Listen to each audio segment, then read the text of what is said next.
5 secret signs the dark chosen path has chosen you. It's powerful. Some paths in life are chosen, others choose you. There is a moment, sometimes subtle, sometimes devastating, when you realize you are no longer walking the path of the ordinary. You are no longer seeking a safe life, a predictable rhythm, or even approval. Something deeper has pulled you out of the crowd, stripped you of comfort, and handed you a mirror that reflects not just who you are, but what you were always meant to become. This is the dark chosen path. And you don't find it by reading a book or attending a retreat. You find it, or more accurately, it finds you through a series of painful, powerful, and precise moments that feel like life itself is cracking you open. We don't talk about this path often, not because it's rare, but because it's difficult to explain. It doesn't come with clear signs or angel numbers. It doesn't make you feel instantly empowered. In fact, when the path first calls you, it feels like everything is going wrong. Your world starts to fall apart, people leave, certainty evaporates. Your identity begins to dissolve like smoke in a storm. And yet, if you listen carefully beneath the noise, you'll feel it, a quiet, almost ancient hum that says, "This is not the end. This is the beginning." The path isn't easy, it's sacred. And there are 5 secret signs that prove it has chosen you, 5 initiations that you must not ignore, no matter how painful they feel. Click subscribe to this channel to get more profound spiritual lesson. The first sign is deep disillusionment with the world. Not just frustration, not just anger, but a bone-deep fatigue with the lies, the masks, the systems. You look around at society, at media, at institutions, even family structures, and you feel the hollowness of it all. It's not that you're cynical, it's that you see too clearly. You see through the performance. You see the way people lie to themselves to stay comfortable. You see the way truth is avoided like a curse, and that seeing becomes unbearable. You can't unknow what you now feel. So you retreat, you isolate, you begin to question everything. And while others are building careers and chasing validation, you're sitting in silence, asking questions that have no easy answers. That's not depression. That's a spiritual unhooking. The dark path is cutting the cords that once kept you plugged into the illusion. But have you ever sat in a room full of people and felt completely alone, not because no one was talking to you, but because no one was really there? That's the moment of awakening. That's when the veil begins to thin. That's when you realize you're not meant to fit in, you're meant to see beyond. And once you've seen, you can't go back. You can't participate in empty conversations. You can't pretend you're okay with things that feel wrong in your bones. And so, your world begins to collapse. That's the second sign, collapse as initiation. Your job no longer fulfills you. Your relationships start to unravel. Your health might even deteriorate. It feels like everything is being taken from you. But really, it's being cleared. The path is ruthless in its love. It will destroy everything that's not aligned with your soul, not to punish you, but to prepare you. Most people think collapse is failure. But on the dark chosen path, collapse is sacred disintegration. It's the breaking of the shell. It's the death of the false self. It's the burning of the old house so the temple can rise. And it hurts. My God, does it hurt. But in that fire, something begins to awaken inside you. Not a new idea, not a new identity, but a memory of who you were before the world told you who to be. That memory is not just emotional, it's cellular. It begins to pulse inside you, quietly at first. It doesn't speak in words, it speaks in feelings, in symbols, in dreams. And that brings us to the third sign. You begin to receive messages that bypass logic. You start seeing repeating patterns, strange synchronicities, symbolic dreams. You start feeling like you're being watched, not in paranoia, but in presence. You sense that something beyond this world is paying attention to your pain, your progress, your process. These messages don't come as loud declarations. They come as whispers. A phrase someone says that feels like it was meant just for you. A song that plays at the exact moment you need it. A dream that lingers for days, carrying a message you can't quite explain, but you know it's real. On this path, reality becomes flexible and begins to bend. You start losing track of hours. You feel like you're floating between dimensions because you are. You're not just waking up to your power. You're waking up to your multidimensional nature. You realize you're not just healing a wounded human, you're remembering an entire lineage of energy that your soul has carried for lifetimes. And that's why the pain has been so specific, so sharp, because you're not just healing yourself, you're transmuting codes for the collective. Let me ask you something, and don't answer too quickly. Let it hit your soul. What if the very thing you thought was breaking you was actually activating you? That's the fourth sign, intense emotional and energetic purging. You cry for no reason. You feel waves of rage, grief, ecstasy, despair all in the same day. You think you're going crazy. But what's really happening is that you're being emptied of everything that cannot come with you into your next level. The dark chosen path doesn't just upgrade your mindset, it rewires your entire frequency. And that requires purification. It requires you to feel everything you've ever buried. Not just your pain, but the pain of your parents, your ancestors, your past lives. You become a vessel for release. And that release breaks you open in the most beautiful, terrifying way. The fire of remembrance, why your collapse is actually a sacred rebirth into power. There's a moment in the life of the dark chosen where you stop trying to hold it all together. You stop pretending that you're okay. You stop fighting to keep the old version of yourself alive. And in that moment, something strange happens. Not immediately, not with a flash of light, but gradually, like a fog lifting after years of wandering in circles. But you begin to realize that the collapse you feared, losing your job, your relationships, your identity, was not the end. It was the threshold. The collapse was never meant to destroy you. It was meant to burn away what you are not. And beneath the ashes, something ancient stirs. Something powerful. Something terrifying and sacred at the same time. You are not breaking down. You are breaking open. The fire doesn't come to ruin your life.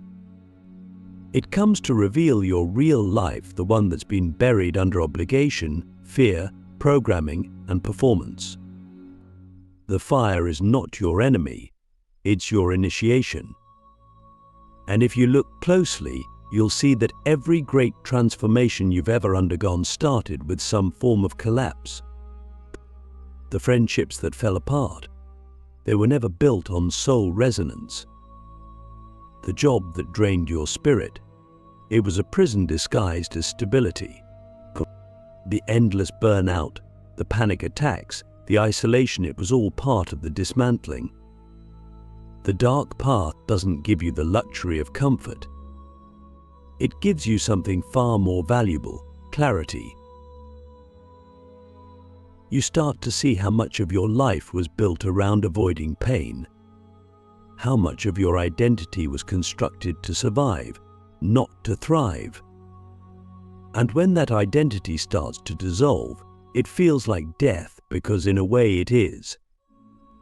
But it's not the death of you. It's the death of who you were taught to be.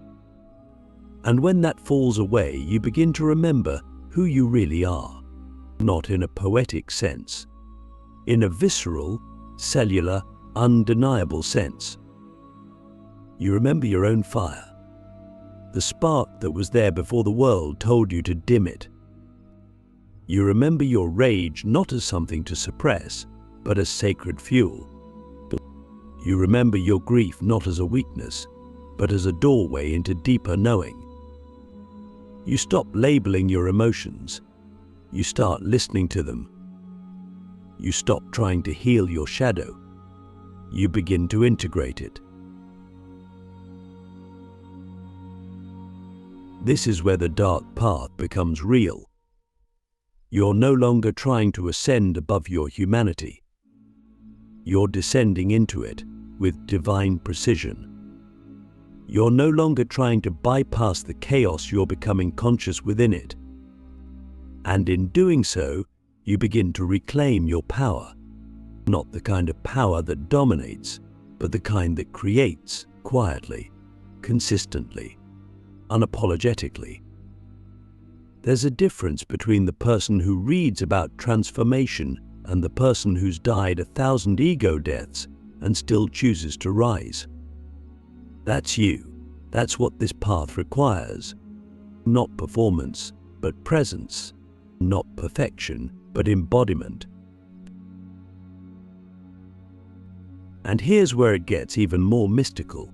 The more you allow the fire to burn, the more you begin to feel clear. Not fixed, not healed in the conventional sense, but clear. You're no longer fogged by confusion. You start recognizing what's a yes in your body and what's a no. You stop negotiating with energies that drain you. You stop explaining your truth to people who are committed to misunderstanding you. You stop chasing alignment and you become it. This is the point when people around you start noticing the shift. They can't explain it, but they feel it. You move differently. You speak with quiet certainty. You no longer seek permission. You are your own authority. That's the fifth secret sign. You stop identifying with your old self and start embodying your soul. You're no longer interested in fixing your wounds, you're interested in wielding them. You've stopped waiting for the world to validate your path. You know now that the world was never built to understand the dark chosen. That's why it rejected you. That's why it tried to mold you. But you didn't come here to be understood. You came here to be a disruptor, a mirror, a permission slip for others to stop pretending. Let me ask you something few people have the courage to answer honestly. What would your life look like if you stopped trying to be better and started being real? Because that's the true power of this path. It doesn't make you better. It makes you true. It strips away the layers you thought you needed to survive, and it hands you something far more potent, the raw, unfiltered essence of your soul. And once you taste that essence, you can never go back. You can never again betray yourself just to be accepted. You can never again shrink to make others comfortable. But you've walked through the fire. You've watched everything familiar burn. And now you rise not as a new version of your old self, but as someone reborn from the ashes. This is the fire of remembrance. This is the sacred collapse. This is the moment you stop asking, "Why is this happening to me?" and start asking, "What is this awakening in me?" When you ask that question, the fire answers not with words, but with clarity, with power, with presence. Walking between worlds, why you're not crazy, you're multidimensional, and the veil is thinning. There comes a stage on the dark chosen path where reality begins to bend. Not in a fantastical, dreamlike way, but in a deeply unsettling, deeply real way. You start to notice that time feels different. Moments stretch and compress. Days blur. You begin having dreams that feel more vivid than waking life. You think of someone and they call. You feel a sudden wave of emotion and later learn someone close to you was experiencing the same thing. You walk into a room and sense something invisible but undeniable, like a presence, a shift, a ripple in the field. You may even begin to feel like you're not alone, even when you are. And that's when the fear tries to creep in. Am I losing my mind? Is this delusion? No, you're not going crazy. You're waking up. The truth is, we are not one-dimensional beings. We are not confined to the physical. We are multidimensional. And the path you've been walking, the pain, the collapse, the burning away of everything false, has prepared your vessel to receive more frequency. You're becoming sensitive not because you're weak, but because you're tuned in. Your nervous system is recalibrating. Your perception is sharpening. You're no longer just seeing with your eyes, you're seeing with your consciousness. And that's what happens when the veil between worlds begins to thin. You start to walk between them. 1 foot in the visible, 1 foot in the invisible. This isn't something you chose. This is something your soul agreed to before you were born. The dark chosen are not here to live a normal life.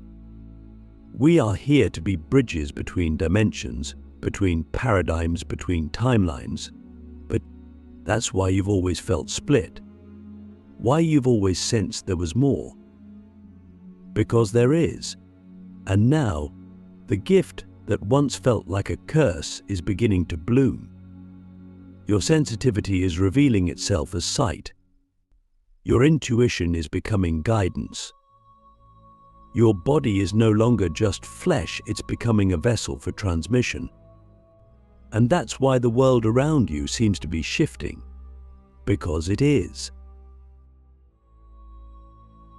You're starting to see the patterns behind the patterns, the energy beneath the words. You're realizing that every interaction is a dance of frequency, that every decision you make creates ripples, not just in your life but in the lives of those connected to you, and even in realities you can't yet comprehend. This is why the dark chosen often go through periods of extreme confusion and isolation. Because you're not just waking up, you're reorienting to a new operating system.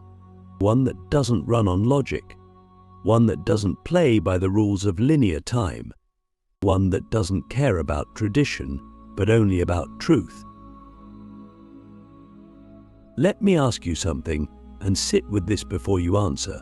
What if your sensitivity, your visions, your strange experiences, what if they're not glitches, but gifts? What if you're not meant to suppress them, but to develop them? Because that's where this path is taking you. You're not just healing, you're activating. You're beginning to unlock abilities that have been dormant in your DNA for lifetimes. The ability to sense timelines, to feel energy, to communicate with the unseen, to receive downloads that don't come from books, but from Source itself. These abilities don't make you special, they make you responsible. Because now that you see, you can't unsee. Now that you hear, you can't ignore. And that's why the dark path demands integrity. Because power without grounding becomes distortion. And you are here not just to awaken, but to embody. You are here to be a walking portal, a mirror that reflects truth. A reminder that reality is not fixed, it's fluid. That this world is just one version of what's possible.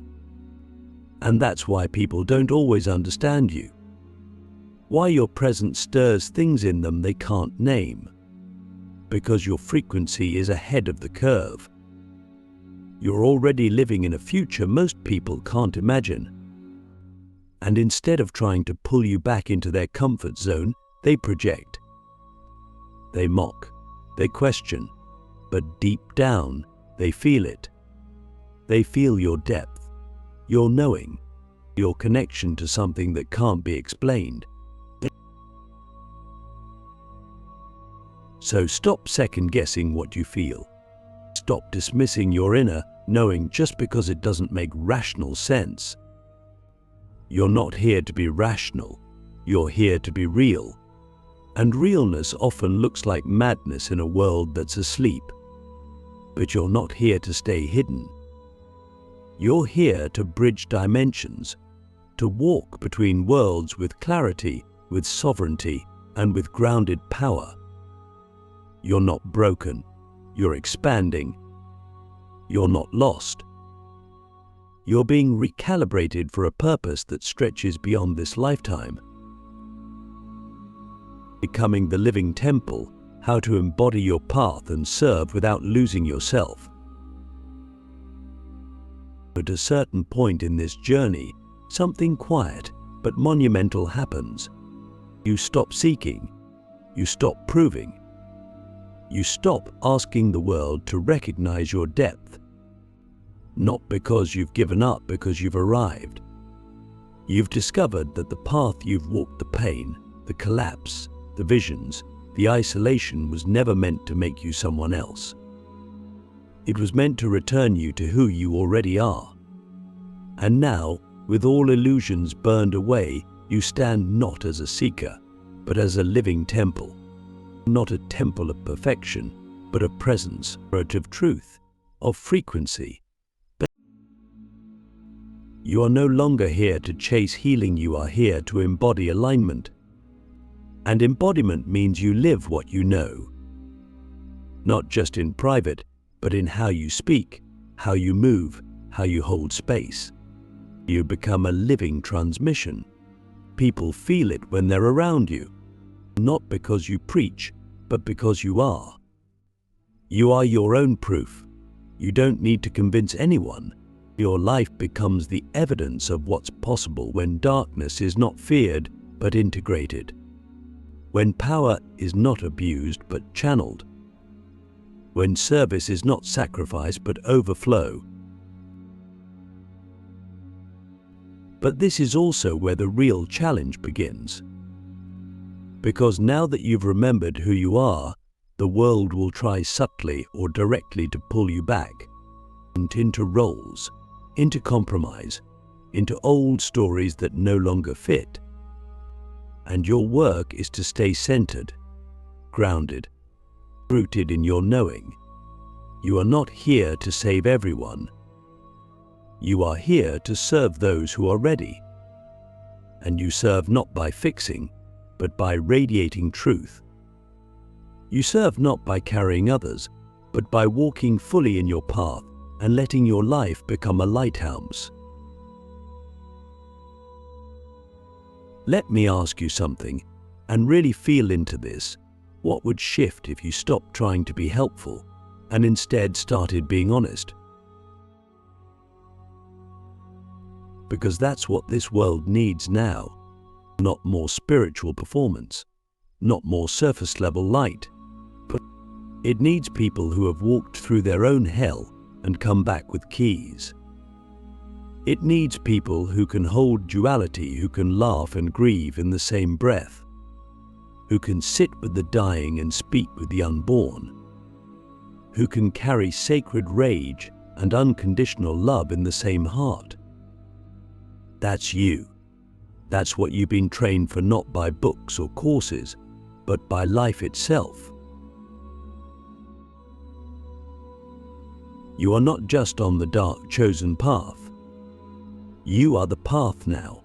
You carry it in your frequency, in your gaze, in your silence. And every step you take from here isn't just a movement forward, it's a vibration that ripples through timelines.